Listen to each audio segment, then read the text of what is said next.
Hey there everybody, this is Lee with Creative Two-Type Mom, and this video is going to be all about our port of call in Skagway, Alaska. So this was our third opportunity to visit Skagway, Alaska, and we did kind of a full day excursion at this port of call. You can mix and combine a lot of these excursions that we did, but we chose to do the full day package, which included the dog sleds, which I'll get into more about that, the gold panning, and the train ride. So we went through the Klondike, let me see if I can say this right, the Klondike Gold Field Adventures, and I will link them down below, and they have a variety of excursions that you can mix and match, but we decided to do the full day. So they picked us up right on the docks, because in Skagway, and again it's a very small dock for cruise ships, but it's really ridiculously long, and so they picked us up right on the docks in a tour bus. Because we were all on time, she also included going up, I think it's Mount Roberts? No, Mount Roberts is in Juneau. I can't remember what. We went up this hill to a vista point, and we got to do an overlook. It was quick, it was fast, but we got to see an overlook of the whole city because we were early. We had our own tour guide that stuck with us for the entire day. She's in full period dress and complete character, and I'll tell you, we had Jackpot Jill. Her character did not waver from 9 o'clock that morning until 4 o'clock that afternoon. She was the same person all day long, and her knowledge of Alaskan history, amazing. If for no other reason, this excursion was incredible because we learned so much. Like, she could tell you stories about everybody in Alaskan history, I think. Of course, it just was amazing. I'm a history buff, love it. I love finding out and learning about the places I visit, but she did not miss a beat the entire time, and her stories were so detailed, and she could talk for hours and never tell you the same story again. I don't know how she did it. It was awesome.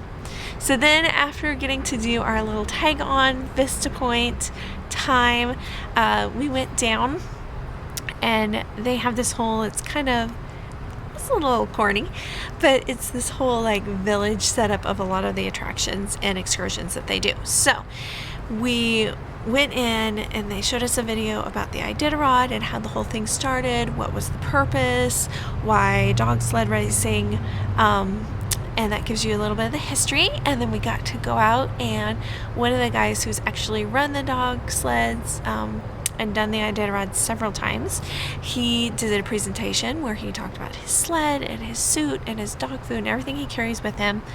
Guy has kids, so of course he's like great with the kids in the audience, very knowledgeable about what he does. Then he takes us out, talks to us about the breeding, how they breed the dogs, what they look for in a dog, and then they hook the dogs up to the sleds, run them around a dirt track, talk to us about, what they look for in a dog after a run. So you have a veteran dog who has conserved energy, and a rookie who is like panting and going crazy because he just wants to run.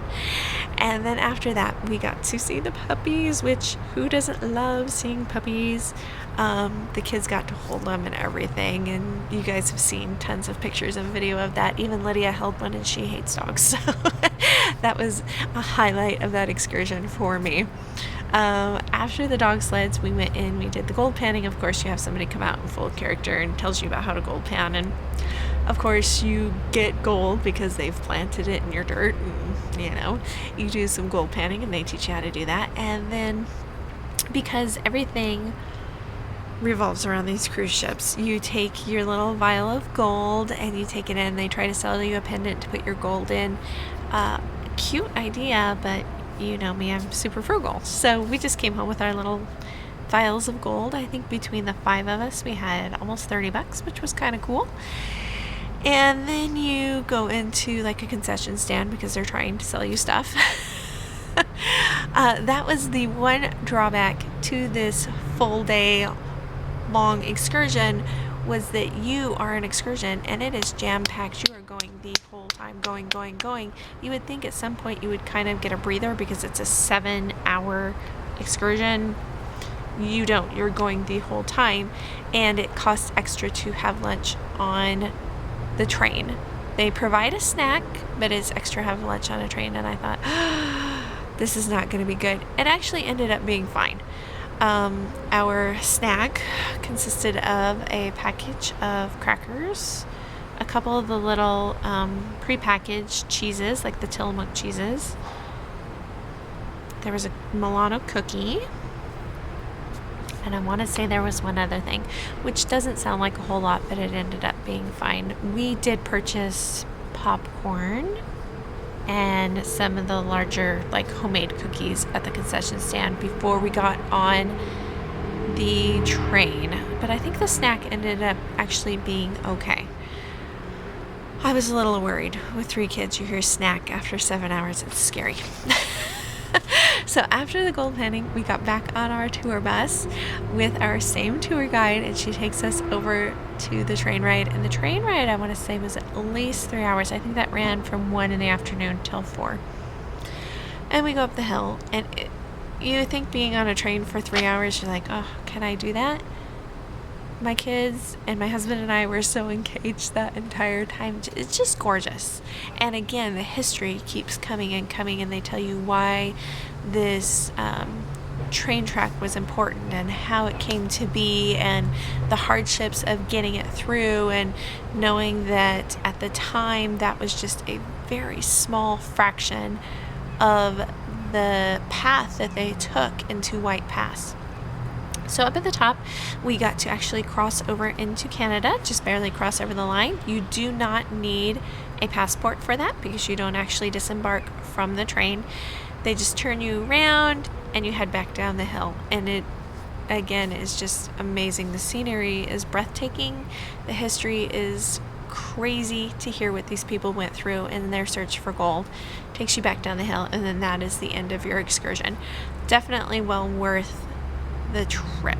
I could pass on the gold panning again. I could pass on the dog sleds, but who wants to? And I would definitely take the train. If you have time for nothing else, make sure you take the train in Skagway. It is amazing. And previous trips, this may have only been our second time in Skagway because I don't remember going the first cruise. The second cruise, we did like an edible garden at the historic Skagway Inn, where you go out, they teach you all about the plants, what kind of flowers are edible. They allow you to pick out of their edible garden, and then you go in and they demonstrate and you get to cook. It's like being on your own cooking show almost. You get to cook for everybody else in the group, and you take turns cooking different dishes in front of everybody, and you get to actually cook your own lunch. That was fun. Skagway is beautiful. Skagway is a little tainted in my mind because that's where we lost Noah's camera. But it's a lot of the same shops that you see at your ports of call, although it's spread out a little bit more. There are definitely a few things to check out. Like I said, make sure you hit the White Pass train ride. And what was the one thing I was they have fry bread there. Now, I didn't go as crazy as my cousin Heather because I figure I can get fry bread at home, but if you've never had fry bread, it is next to the quilt shop in downtown. It's just kind of off the little beaten path. There's a quilt shop, and you'll see this big sign that says fry bread. If you've never had fry bread, you have to check it out. The other thing that's there too is the Alaska Christmas shop. And again, that's where I bought Christmas ornaments. That's the wooden one that I bought of the polar bear with Santa on his back. Go there. Actually, they were really good with kids. There was a lot of very cool stuff in that store, and I felt like at first I was approached. The guy was just kind of engaging me to make sure I was taking care of my kids, but once he realized that they were being very well behaved, they were really good, which I was surprised. I was holding my breath the entire time I was in there with my kids. So that was Skagway. It felt like a quick stop. It was a full day in Skagway, but I think it felt like a quick stop because we were on an excursion for the majority of the day. But it was really cool.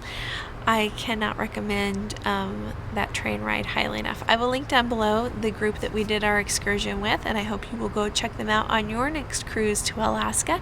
Leave me a comment down below. Let me know, have you ever been to Skagway? What was your favorite thing there? Or what from this video would you like to go check out? I'll talk to you later.